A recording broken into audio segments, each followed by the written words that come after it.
안녕하세요. 몇 년 된 이야기지만 아직도 기억에 깊게 남아서 한번 사연으로 이야기해 보려고 합니다. 군대 갔다 와서 복학을 하고 평범하게 학교 생활을 하고 졸업을 몇 개월 앞둔 시점이었습니다. 그때 무슨 헛바람이 들었는지 배낭여행을 훌쩍 떠나보고 싶었습니다. 다른 나라에서 고생을 하면서 여행을 하면 견문도 넓어지고 좋은 경험이 될 거라고 생각했고 그 당시에 조금 유행이었기도 했습니다. 졸업 후 취직할 때도 이력서에 쓸 수 있고 그때의 경험을 잘 살리면 취직에 유리할 수도 있다는 말도 어디서 주워들어서 배낭여행을 가야겠다는 확신이 생기자마자 부모님께 허락을 받으러 본가로 내려갔어요. 그 당시 자취를 하고 있었는데 부모님께 배낭여행 이야기를 했더니 대견해 하시면서 제 뜻이 그러면 다녀와 보라고 하시더라고요. 그래서 당연히 여행 경비를 달라고 손을 내밀었는데 제 학비랑 생활비 되는 것만으로도 빠듯하다고 정 다녀오고 싶으면 제가 직접 벌어서 다녀오라고 선을 그으시더라고요. 포기할까도 했는데 그때 당시에는 배낭여행을 꼭 다녀와야겠다는 생각이 들더라고요. 남자가 마음먹은 거 한번 이뤄보자는 심정으로 곧바로 휴학계를 내고 아르바이트를 시작했습니다. 이것저것 아르바이트를 찾다가 조금 힘들더라도 돈을 많이 주는 일을 찾기 시작했습니다.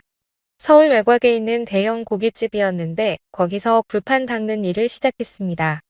열기에 약품 냄새에 고무장화 안에는 땀이 꽉 찬 상태에다가 일은 정말 고되고 힘들었지만 나름 차비도 넉넉하게 챙겨주고 알바비까지 쏠쏠했기 때문에 이렇게 몇 달만 하면 여행 경비는 충분히 모을 것 같다는 생각이 들었습니다.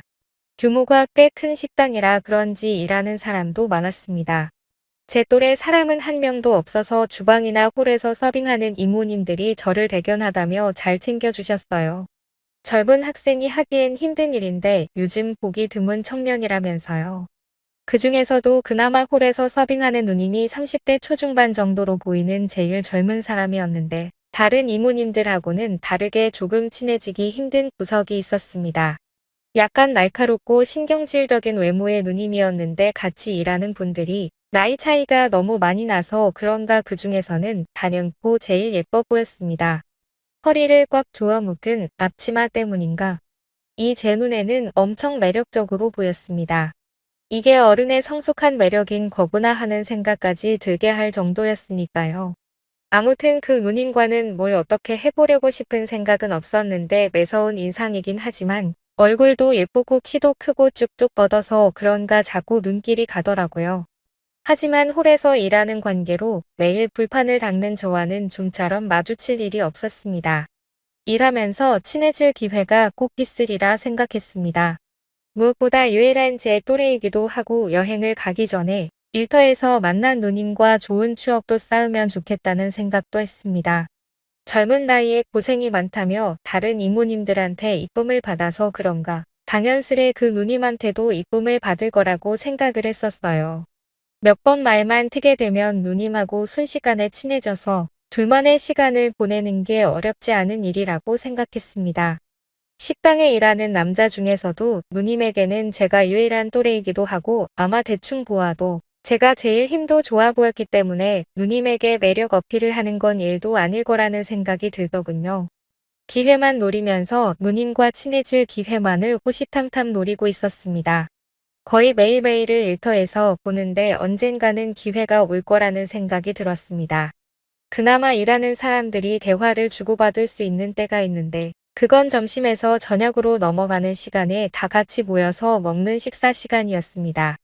여행까지 얼마 남지 않은 시간 동안 빨리 작업을 걸어야겠다는 생각이 들어 그날 점심에는 작정하고 그 누님의 맞은편 자리에 앉아서 밥을 먹었습니다.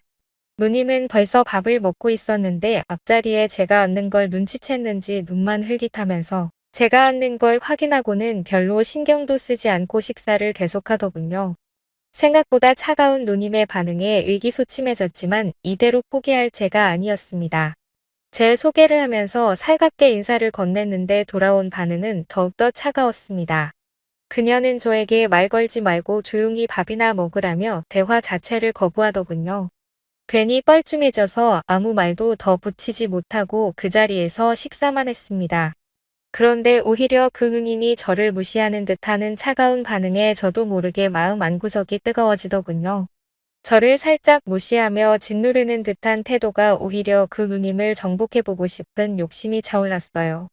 밥을 먹으면서 저런 태도의 누님을 굴복시켜 넘어뜨릴 생각을 하니까 짜릿해졌어요. 그 뒤로도 매번 틈 만날 때면 누님의 근처를 어슬렁대면서 말을 한번 붙여보려고 노력해봤지만 누님은 언제나 철벽을 치면서 저를 상대도 해주지 않았습니다. 오히려 저를 무시하고 헛소리 말고 일이나 똑바로 하라는 등 저에게 독한 말을 하면서 계속 저를 찍어 눌렀어요. 누님이 그렇게 저를 대할 때마다 끓어오르는 그 이상한 느낌을 참아내기에 점점 힘들어졌습니다. 그 차갑고 성숙한 미모가 오히려 그런 독한 성격과 더 잘 어울린다는 생각이 들었습니다. 이제는 누님과 친해져서 어떻게 기회를 노리는 게 아니라 그 누님이 저 없이는 견딜 수가 없도록 정복해버리고 싶었습니다. 비록 불판이나 닦는 허드렛 일을 하지만 기회만 있다면 할 수 있겠다는 자신이 있었습니다. 하루는 누님의 의외의 모습을 발견했습니다. 잠깐 저녁으로 넘어가는 늦은 점심시간. 평소보다 조금 바쁜 하루를 보냈습니다. 점심때는 손님이 많이 없는 편인데 그날따라 점심 손님이 많아서 점심부터 불판을 닦느라고 지치더군요.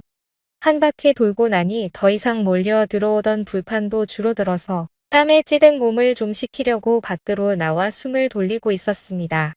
땀 좀 식힐 겸 해서 주변을 산책하고 있었는데 저쪽 구석에서 누님이 쭈그려 앉아서 뭔가를 하고 있는 걸 발견했습니다. 다른 사람이면 그냥 지나쳤겠지만 쪼그려 앉아있는 뒷모습마저 엄청 매력적인지라 그냥 지나갈 수 없었습니다. 한발음에 누님에게 달려가 뭐 하시냐고 물어보러 가는데 그 차갑고 냉정하기만 한 여자가 맞는지 의심이 들 정도로 밝은 표정을 짓고 있는 누님을 발견했습니다. 누님이 쪼그려서 보고 있던 건 근처에 살고 있는 새끼 고양이였습니다. 마감 시간마다 와서 손님들이 먹고 버린 고기를 얻어먹는 녀석인데 꽤나 귀여워서 일하는 사람들의 이쁨을 받고 있는 녀석이었어요. 세상 상냥하고 귀여운 말투로 고양이와 시간을 즐기는 누님의 모습이 정말 의외처럼 보였습니다. 제가 가까이 다가가니 누님이 흠칫 놀라며 다시 차가운 표정으로 돌아왔지만 고양이를 보듬어주는 손은 멈추지 않았습니다. 이 고양이로 말을 걸면 누님하고 친해질 기회가 생길 것 같아 저도 고양이랑 친한 척을 하면서 같이 장난을 쳤습니다. 고양이가 평소보다 더 애교를 부리면서 앵기는데 누님이 저에게 먼저 말을 걸어왔습니다. 예, 다리를 다친 것 같은데 라고 하더라고요. 누님의 말을 들으니 고양이가 다리를 절뚝거리는 게 정말 다친 것처럼 보였어요. 엉성하게 걷는 고양이의 모습을 보니 누님이 걱정이 많이 되는 듯 보이더라고요. 저한테는 관심을 하나도 안 보이면서 고양이만 챙겨주는 모습을 보니 오늘도 글렀구나 싶어서 다시 일할 장소로 가려고 몸을 일으켰습니다. 준영 씨 혼자 산다고 그랬지? 준영 씨가 이 고양이 좀 맡아줄 수 있을까? 다리를 많이 다친 것 같은데 다시 풀어주다래도 병원에는 데려가 보는 게 좋을 것 같은데. 준영 씨 그래 줄 수 있어?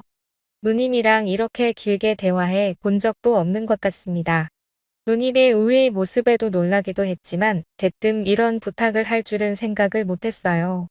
털 달린 짐승이라면 질색을 하는지라 거절하려고 했는데 문득 이 고양이를 집으로 데려가면 제 혼자 사는 집에 누님을 끌어들일 수 있지 않을까 하는 생각이 번뜩 들더라고요. 누님의 부탁이라면 뭐든지요라고 말하면서 점수절감해서 알겠다고 말했습니다. 누님은 무슨 대답을 그렇게 하냐며 저에게 다시 차갑게 반응했지만 저에게 조금 신세를 진 듯한 태도를 보이기 시작하더라고요. 고양이를 데려간 그날부터는 누님이 고양이는 적응을 잘 하냐면서 먼저 말도 걸어오고 아무래도 고양이가 복덩이였습니다. 마주 앉아 먹던 밥도 고양이 근황을 보여준다는 핑계로 나란히 옆에 앉아 먹게 되었습니다. 핸드폰을 꺼내 고양이 사진을 보내줄 때면 사진을 보여준다는 걸 핑계로 몸을 더욱 더 바싹 붙어 앉아있는 그대로 누님을 느꼈습니다. 고깃집에서 일해서 몸에서 숯불 냄새가 날 텐데도 은은하게 퍼지는 샴푸 향기에는 정신이 아늑해졌어요. 기센 여자인 줄만 알았는데 여성적인 매력이 물씬 풍기는 누님의 모습 때문인지 그녀를 향한 마음이 날이 갈수록 더 커지기 시작했죠. 고양이 다리가 완전히 다 나은 것 같을 때쯤 이때가 아니면 더 이상 기회가 없다는 생각에 저도 좀 더 과감해지기로 했습니다. 고양이 구경을 오라는 말로 누님을 저 혼자 사는 방으로 초대를 한 거죠. 누님은 안 될 것 같다는 반응을 보이면서도 고양이가 너무나도 보고 싶었는지 고민하는 듯 하더니 결국 토요일 저녁에 장사가 끝나고 나서 오겠다고 하더군요. 괜히 누님이 온다는 말에 설레어서 집 청소도 몇 번이나 하고 생전 켜보지도 않는 향기 나는 촛불까지 사서 분위기도 내보고 해봤습니다. 하루가 10년처럼 길더니 결국엔 누님이 오기로 한 당일이 되었습니다. 앞치마를 푸른 누님의 모습은 더 아름다웠습니다. 같이 버스에 타고 우리 집으로 향하는데 옆에 앉아서 이런저런 이야기를 건네봤지만 저에게는 역시 계속 냉정하고 쌀쌀맞게 대답하더군요. 그럴 때마다 속으로 그런 모습도 얼마 안 남았다고. 오늘에야말로 기필코의 여자로 만들어주겠다는 다짐을 몇 번이고 했습니다. 집 앞에 도착해서 도어락을 여는데 괜히 그때부터 제 마음이 두근두근 뛰기 시작하더라고요. 이미 머릿속에서는 몇 번이나 상상하면서 시나리오를 써놨기 때문에 걱정은 되지 않았습니다. 일단 고양이가 잘 지내는 모습을 보여줘서 안심시킨 뒤 돌아가려는 누님에게 여기까지 왔는데 식사나 하고 가라고 하면서 인터넷을 보고 갈고 닦은 자취생의 요리 솜씨를 보여주고 자연스럽게 냉장고에 넣어둔 와인을 꺼내서 분위기를 만들려는 계획이었죠. 하지만 제 기대와는 다르게 누님은 문을 열자마자 얼굴이 사색이 되더라고요. 왜 개처럼 묶여있는 거야? 누님은 정색을 하면서 저에게 화를 냈습니다. 고양이가 방구석에 목줄을 차고 묶여있는 모습을 보면서 화를 내더라고요. 그제서야 알았지만 고양이는 개랑 달라서 행동의 구속을 받으면 굉장히 스트레스를 받는다는 거려. 전에는 풀어놓았었는데 퇴근하고 올 때마다 책상 위며 식탁 위에 있는 걸 전부 바닥으로 떨어뜨려 놓고 집안 가구들을 발톱으로 죄다 뜯어놔서 묶어놨을 뿐인데 시작부터 제 시나리오대로 풀리지 않고 꼬여만 갔습니다. 문 앞에 잔뜩 긴장한 저를 확 밀치더니 고양이에게 뛰어가더라고요. 고양이에게 묶인 목줄을 풀어주는데 고양이가 놀란 건지 스트레스 때문에 그런 건지 발버둥을 치더니 누님의 등짝을 확 핥히고 침대 밑으로 숨어 들었습니다.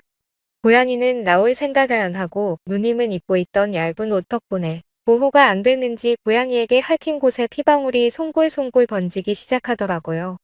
피가 나길래 허둥지둥 약상자를 들이밀었는데 피가 나는 곳이 등 쪽이라서 누님이 팔이 닿지 않는 것 같더라고요. 갑자기 좋은 생각이 떠올라 누님에게 제가 약을 발라드리겠다고 너스레를 떨면서 약을 발라주는데 세상 부끄러운 표정을 한 누님은 기센 척을 해도 천상 여자더라고요. 약을 다 발라주고 나니 누님과 저 사이에 묘한 분위기가 흐르는데 때는 이때다 싶었습니다. 누님에게 일단 고양이에 대해서 사과하고 고양이를 키워본 적이 없어서 서툴러서 그러니 기본적인 상식을 알려주시면 안 되겠냐고 물었죠. 이야기가 길어질 것 같으니 제가 솜씨 관리 좀 해보겠다고 하고 자연스럽게 작전을 짜놓은 대로 흘러갔습니다. 보기에도 분위기 좋은 저의 솜씨 좋은 요리가 완성이 되고 냉장고에 넣어둔 와인을 꺼내 들었습니다. 누님은 그런 저를 보더니 피식 웃더라고요. 정말 서툴다고. 와인을 냉장고에 보관하는 사람이 세상에 어디 있냐고 말하면서요. 의도한 건 아니지만 저의 어리버리한 매력이 누님의 마음에 들었던 것 같습니다. 결국 술이 한 잔씩 들어가더니 누님과 저 사이에 벽이 허물어지기 시작했습니다. 어느 순간부터 고양이 이야기는 뒷전이고 혼자 살면 외롭지 않냐는 둥 누님도 혼자 사는데 너무 외롭다는 둥 남자와 여자의 대화가 이루어지고 있었죠. 이제 분위기가 무르익었다는 생각이 들어서 누님에게 아까 약 바른 곳을 한 번 더 봐주겠다고 이리 와보라고 했습니다. 누님은 저를 거절하지 않고 제 옆으로 다가왔고 약을 상처 부위에 다시 한 번 쭉 짜서 바르니 누님의 입에서 묘한 소리가 새어나왔습니다. 그렇게 기세를 몰아 누님을 등 뒤에서 껴안았고 사실 누님을 좋아한다고 고백을 했습니다. 누님은 저에게 안긴 채로 아무 말도 하지 않고 있다가 이내 고개를 돌려 제 고백을 수락한다는 듯 있더라고요. 그렇게 누님과는 결국 연애를 시작하게 되었고 고양이 핑계로 매일같이 만나 둘만의 시간을 가졌습니다. 배낭여행을 다녀와서도 거의 매일같이 만났죠. 하지만 그 만남도 잠시였어요. 제가 배낭여행을 다녀오는 동안 누님은 결혼할 남자를 만나게 된 것이었죠. 몇 년이나 지난 이야기지만 아직도 그 고양이는 제가 키우고 있습니다. 가끔씩 고양이를 보면 그 누님 생각이 날 때가 있습니다. 긴 이야기 끝까지 들어주셔서 감사합니다. 오늘의 사연은 여기까지네요. 긴 사연 끝까지 들어주셔서 감사합니다. 구독과 좋아요 부탁드려요.